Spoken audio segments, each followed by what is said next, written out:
نہ لالچی، نہ شرابی، نہ گالیاں بکنے والے، نہ ظالم۔ آیات ہمارے سامنے اس بات کو رکھتی ہیں کہ بائبل مقدس میں نہ تو پرانے عہد نامے میں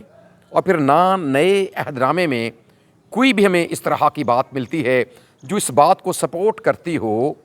یا اس بات کے ساتھ مددگار بنے کہ واقعی جو مسیحی لوگ ہیں وہ شراب کا استعمال مذہبی طور پر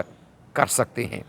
ان آیات میں تو پینے سے منع کیا گیا ہے، اور پھر ساتھ میں یہ بھی کہ ایسے لوگ جو شرابی ہیں وہ تو خدا کی بادشاہی کے وارث ہی نہیں ہو سکتے۔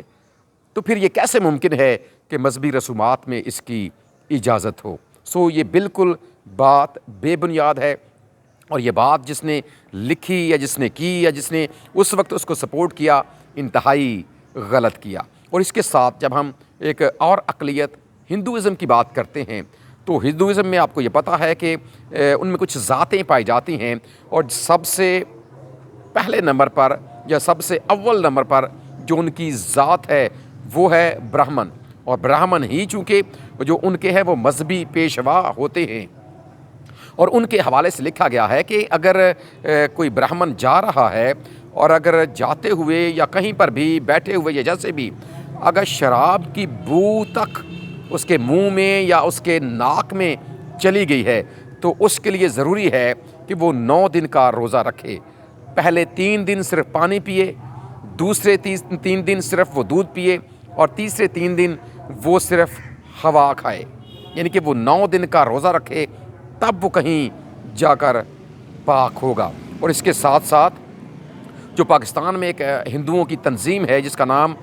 پاکستان ہندو کونسل ہے، اس کے سربراہ ڈاکٹر رمیش کمار نے بھی ایک بار اسمبلی میں یہ قرارداد پیش کی تھی، اور اس میں واضح طور پر یہ لکھا ہے کہ ہندو دھرم میں شراب ممنوع ہے۔ اور اس کے ساتھ ہم اگر ایک تیسری اقلیت کی یعنی کہ سکھ ازم کی بات کریں تو سکھ ازم کی ایک کتاب شری گرو گرنتھ جو ہے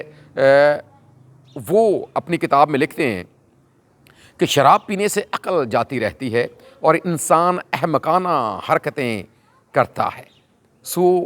یہ ساری کی ساری باتیں ہمارے سامنے اس بات کو رکھتی ہیں کہ جتنی بھی اقلیتیں پاکستان میں پائی جاتی ہیں وہ ساری کی ساری شراب کو حرام سمجھتی ہیں، اور وہ یہ سمجھتی ہیں کہ ان کے مذہب کے مطابق یا مذہبی رسومات کے مطابق کچھ بھی ایسا نہیں ہے کہ کسی بھی طرح سے اس کو حلال قرار دیا جائے۔ اب سوال یہ پیدا ہوتا ہے کہ پھر پاکستان میں ایسا کیوں ہے؟ یہ بات یاد رکھیں، اقلیتوں کے کندھے پر رکھ کر یہ بندوق چلا دی گئی ہے۔ اگر دیکھا جائے تو پاکستان میں 3 فیکٹریاں ہیں شراب بنانے کی، ایک راولپنڈی میں ہے، ایک کراچی میں ہے، ایک کوئٹہ میں ہے۔ جتنی شراب وہ پروڈیوس کرتے ہیں یا بناتے ہیں، یا پھر اس کے علاوہ جتنی باہر سے سمگل ہو کر آتی ہے، یا اس کے علاوہ جتنی مقامی طور پر بنائی جاتی ہے یعنی جسے دیسی کہا جاتا ہے، اگر دیکھا جائے تو کیا یہ ساری کی ساری صرف اقلیتیں استعمال کرتی ہیں؟ اس کا جواب سادہ سا ہے کہ ہرگز ایسا نہیں ہے۔ ایم پی اے صاحب نے جو قرارداد پیش کرنے کی کوشش کی، جو نقطہ اٹھایا، جہاں تک میری معلومات ہے یہ پہلا موقع نہیں ہے کہ پنجاب اسمبلی کی بات ہو یا پھر قومی اسمبلی کی بات ہو یا کسی اور صوبائی اسمبلی کی بات ہو، یہ پہلا موقع نہیں ہے۔ 2014 میں بھی ایسا ہوا ہے، 2017 میں بھی ایسا ہوا ہے، 2018 میں بھی ایسا ہوا ہے، اور 2019 میں بھی ایسا ہوا ہے، اور آن دی ریکارڈ یہ بات ہے کہ قراردادیں پیش کی گئیں، اقلیتوں کی طرف سے پیش کی گئیں کہ اس نقطے کو ختم کیا جائے، لیکن ایسا نہیں کیا گیا۔ اب سوال پیدا ہوتا ہے کہ اگر نقطہ ختم نہیں ہو سکتا تو پھر اس کا حل کیا ہے؟ یاد رکھیں، اس کا حل میں اپنے مسیحی لوگوں سے مخاطب ہو کر ضرور یہ بات کرنا چاہتا ہوں کہ اس کا حل یہ ہے کہ خدا را پاک کلام کی طرف آئیں۔ خدا کا پاک کلام آپ کی رہنمائی کرتا ہے۔ آپ صرف چند لمحات کے جسمانی سرور کے لیے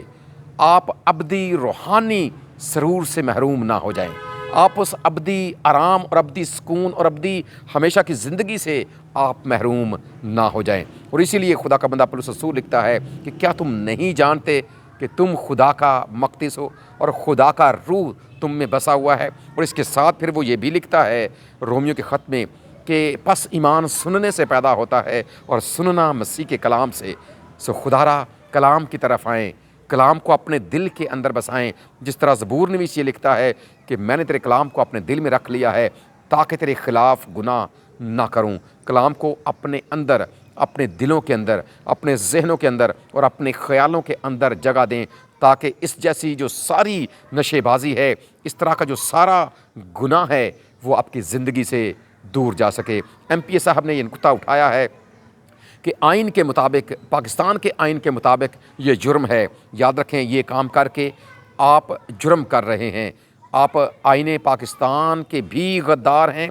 پاکستان کے قانون کے مطابق بھی آپ مجرم ہیں، اور سب سے بڑھ کر آپ اپنے قادر مطلق خدا کے سامنے ایک گناہگار کی حیثیت سے کھڑے ہوں گے۔ آج بھی وقت ہے، موقع ہے، اپنی زندگی پر غور کریں۔ اور میری آپ سب کے لیے ایک دعا ہے، اور یہ دعا میں شعر کی صورت میں آپ کے سامنے رکھنا چاہتا ہوں۔ یا رب نہ دے کسی کو عادت شراب کی، یا رب نہ دے کسی کو عادت شراب کی، عادت ہو جس کو دے نفرت شراب کی، عادت ہو جس کو دے نفرت شراب کی، رہتی نہ آبرو ہے نہ عزت نہ مال و زر، رہتی نہ آبرو ہے نہ عزت نہ مال و زر،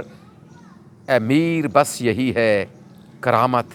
شراب کی، اے میر بس یہی ہے کرامت شراب کی۔ شراب آپ سے آپ کی عزت، آپ کا مال اور آپ کا سب کچھ چھین کر لے جاتی ہے۔ سو خدا را اپنی زندگی پر ضرور غور کریں، اپنے خداوند کے سامنے جھکیں اور آج ہی توبہ کر کے اپنے گناہگار ہونے کا اقرار کر کے، اپنے گناہوں کی معافی حاصل کر کے، اپنی آئندہ زندگی میں خدا کے حقیقی بیٹے اور اس کی بیٹیاں بن کر اپنی زندگی کو گزاریں۔ اور خداوند یسوع مسیح کی اس بات کو کبھی مت بھولیں جو اس نے اپنے شاگردوں سے مخاطب ہو کر کہی، لیکن یہ بات آج میرے اور آپ کے لیے بھی ہے کہ تم دنیا کے نور ہو۔ ہم نے دنیا کے لیے روشنی کا کام کرنا ہے، نہ کہ ایسے کام کر کے ہم نے ان کے لیے اندھیرے کا باعث بننا ہے۔ ہمارا خدا ہمیں ایسا کرنے کا فضل عطا کرے، آمین۔